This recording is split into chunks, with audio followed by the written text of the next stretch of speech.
ఒక చిన్న పిల్లాడు 5 కిలోమీటర్ల పొడవైన దేవుని విగ్రహంలాగా మారిపోతాడు. ఆ దేవుని ప్రతిమ ఎంత పెద్దదంటే ఆయన తలభాగము ఒక ఊళ్ళో కనబడితే పాదాలు 5 ఊళ్ళ అవతల కనబడతాయి. అంత పెద్ద విగ్రహం. ఋషులు వ్రాసిన తాళపత్ర గ్రంథాల ఆధారంగా ఆ అద్భుత దేవుడి మూర్తి ఈ భూమి మీద మొదటగా వెలిసిన అనంత పద్మనాభ స్వామి వారిది. పరమ విష్ణుభక్తుడైన దివాకరముని స్వామి దర్శనం కోసం తపస్సు చేస్తాడు. దివాకరముని నిర్మలమైన భక్తికి మెచ్చి నారాయణుడు ఒక 2 సంవత్సరాల బాలుడి రూపంలో కాంతులీనుతూ దర్శనమిస్తాడు. ఆ బాలుడి తేజస్సుకి తన్మయత్వంలోకి జారిపోయిన ఆ ముని కోరవలసిన కోరికలు మర్చిపోయి ఆ పిల్లాడిని తనతో పాటే ఉండమని కోరుకుంటాడు. దానికి బాలనారాయణుడు ఆ ముని కోరికను ఒక షరతు మీద ఒప్పుకున్నాడు. తనని ఎప్పుడూ ప్రేమగా చూసుకోవాలని, ఏమాత్రం కోపగించుకున్నా అదృశ్యమైపోతానని చెబుతాడు. ఆ షరతుకి దివాకరముని సంతోషంగా అంగీకరించి ఆ పిల్లవాణ్ణి తన ఒళ్ళోకి తీసుకుంటాడు. ఆ బాలుడు తనతో ఎంత అల్లరిగా ప్రవర్తించినా కోపగించుకోలేదు ఆ ముని. ఆశ్రమంలో తమతో గడుపుతున్నది సాక్షాత్తు ఆ శ్రీ మహావిష్ణువే అన్న సంగతి దివాకరమునితో పాటు అందరూ మాయచేత కప్పబడి కృష్ణుడిని గుర్తించని గోప బాలురవలే ఆ బాలుడిని ఒక సాధారణ పిల్లాడిగా చూడసాగారు. ఆ పిల్లాడు విపరీతంగా ఆశ్రమంలో అల్లరి చేసేవాడు.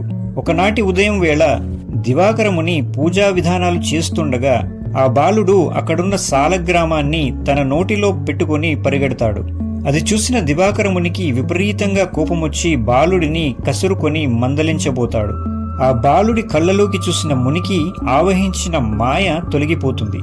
తన తప్పు తెలుసుకుని పశ్చాత్తాపంతో ఉన్న దివాకరమునికి స్వామి తను అదృశ్యమయ్యే సమయం వచ్చిందని, మళ్లీ తనని చూడాలంటే బాలుడి రూపంలో చూడలేవని, దర్శనం కోసం అరణ్యాలలో వెతకమని అదృశ్యమవుతాడు.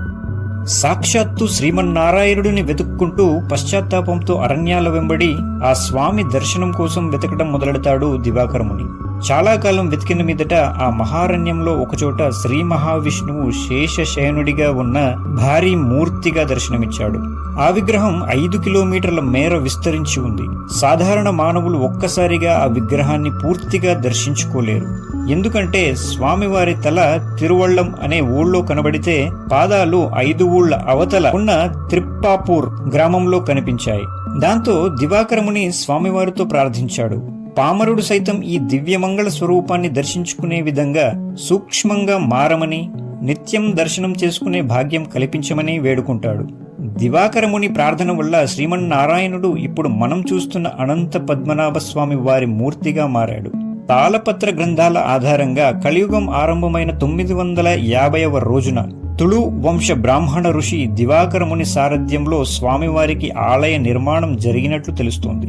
ఇక్కడ శ్రీ మహావిష్ణువు ఆదిశేషుడి మీద శయనించిన భంగిమలో తలను దక్షిణ దిక్కుగా పెట్టుకుని ముఖాన్ని తూర్పు దిశగా ఉంచిన ఒక ముద్రలో దర్శనమిస్తాడు.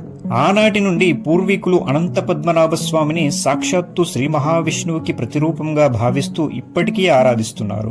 కాలక్రమంలో ఆలయ నిర్వహణ చేతులు మారుతూ వచ్చింది. రాజ్యాధికారాల సమయంలో భారీగా బంగారు సంపదలు స్వామివారికి కానుకలుగా సమర్పించుకునేవారు. ఆ సంపదలన్నింటినీ ఆలయం యొక్క నేలమాలిగల్లో ఉన్న రహస్య గదుల్లో దాచేవారు.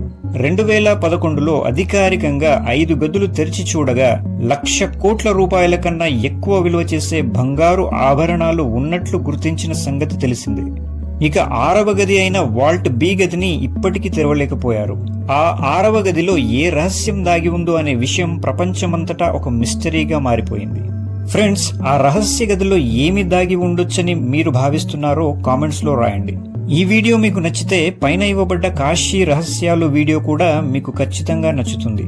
ఈ వీడియోకి మీ ఎంకరేజ్మెంట్ గా ఒక్క లైక్ చేయండి. ఇటువంటి ఇంట్రెస్టింగ్ మిస్టీరియస్ వీడియోస్ కోసం నా ఛానల్ సబ్స్క్రైబ్ చేసుకోండి. Thanks for watching.